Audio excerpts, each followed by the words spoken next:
I suppose you're gonna lay a foundation through Mr. Stevens. Good morning, sir. And yes, that is true. And then, assuming that foundation is laid to this honorable court's satisfaction, and the court admits it, there are three things that are pertinent to this video. You will look, if you don't mind, or may remember, in overt act number 14 of count 1. You will see a photograph that the grand jury attached to that charge, and it's Mr. Williams along with Mr. Copeland. It's a Instagram posting, allegedly with Mr. Williams' Instagram handle, and they are wearing shirts that you see in this video. The shirts are RG, and RG, it would be my contention, stands for Rich Gang. And Rich Gang, we're here with, an allegation of a criminal street gang, and I want the jurors, I think I'm entitled, I would like to, entitled to show the jurors what Rich Gang is. That is their music compilation. Number 2, okay. There is a lot of red being worn in the video that has been just played for the honorable court, which I believe is number 31. If I'm wrong, it's 32. 32. Okay, thank you. And Mr. Williams is not wearing red in the video. It is being worn by other people. The third reason, Your Honor, is there are 2 witnesses on the state's witness list. Mr. Brian Williams, his performing name is Birdman, and Mr. And of course I can't remember, it's Lamar, I can't remember his first name. Quan says Lamar. The Quantis Lamar? Thank you, I apologize. Okay. Also right. A performer known as Rich Homie Quan, or RHQ. He is in that video, he's a performer. It will explain Mr. Williams' relationship with them.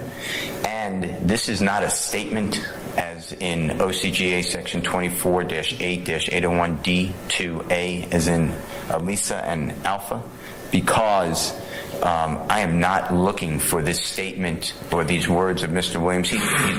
He is singing. There are lyrics of Mr. Williams that he is singing on this video, but these words are not for the indictment. This was also made in 2012 or 13. This video? Yes, I have to check my notes. All right, got all that.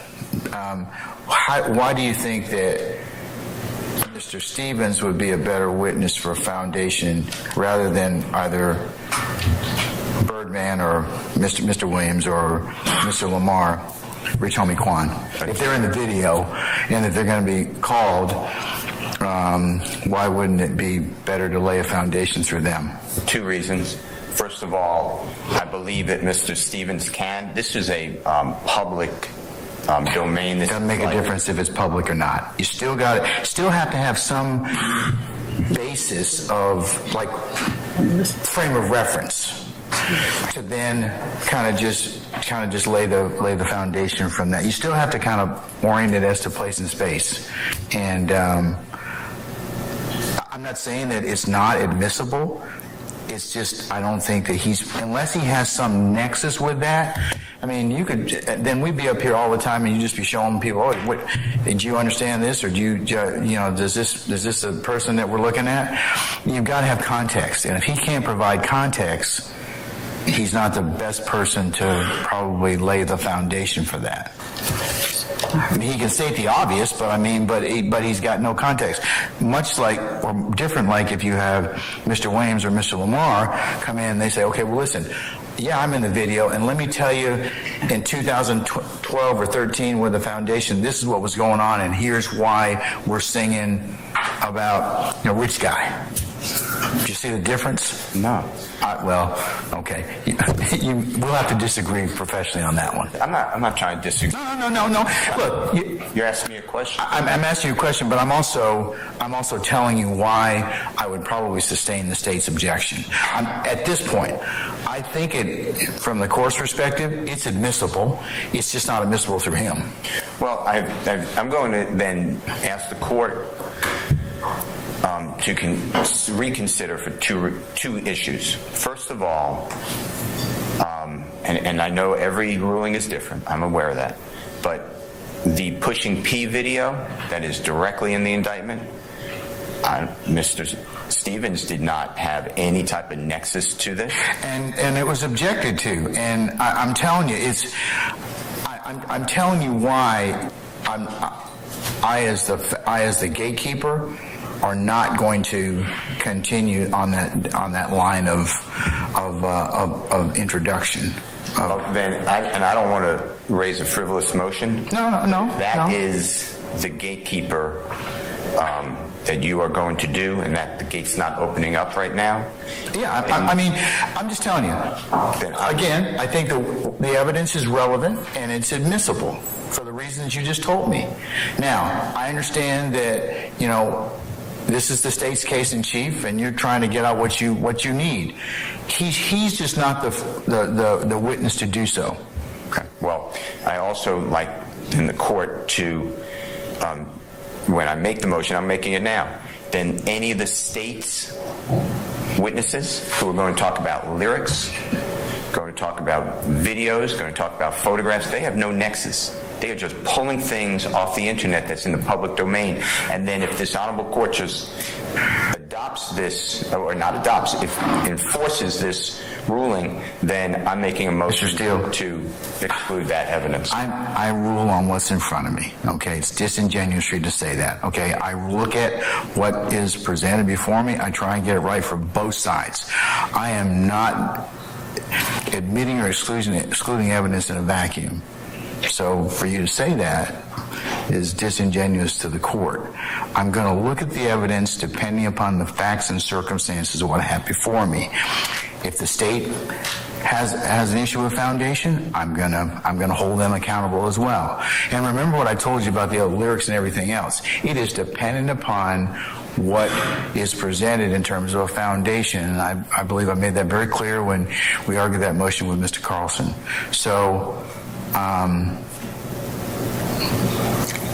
just telling you, I believe your evidence is for a proper purpose. I just don't believe that Mr. Stevens is the right person at this time for the reasons that I've just stated. He provides no. Part of it is you have to understand. You have to know what's in. What you have to know, or have some relevant basis to testify about what's in the video, or what's in the item, or what's in the picture. Mr. Stevens struggled with that yesterday. He really did, and that's the court's concern. Madam, did you have something you want to say? I do, Your Honor. Additionally, Your Honor, the requirement of Rule 801D2A that an admission, and it does not have to be inculpatory or exculpatory, but that it be offered against a party is designed to exclude the introduction of self-serving statements by the party making them. So the state's contention is that if Mr. Williams wants to put in words spoken by Mr. Williams will have to take the stand, and he can get that in, and that he would be the proper person to get in his statements through, not someone else.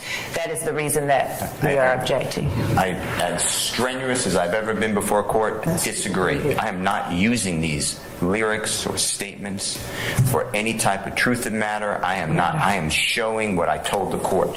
The lyrics, as everything, are not taken for truth. So 801D2A is not a statement as the state is trying to make. They want to say any utterance by Mr. Williams is some sort of self-serving statement. That is not true. There's nothing self-serving. It's still a statement that's self-serving, and it has to be non-hearsay. It's got 801. A statement means an oral or written assertion or nonverbal conduct of a person if it's intended by the person as an assertion. So oral or written assertions pretty broad under 801A. Well, Mr. Steele, you can identify it. I'm telling you how I'm probably going to rule at this point in time. And if that's your desire, I'm going to tell you that I'm not going to admit it at this time, but however, that I'll reconsider it depending upon who else testifies. So noted. Okay, all right. Let's go ahead and, unless there's anything else, we're going to call for our jury.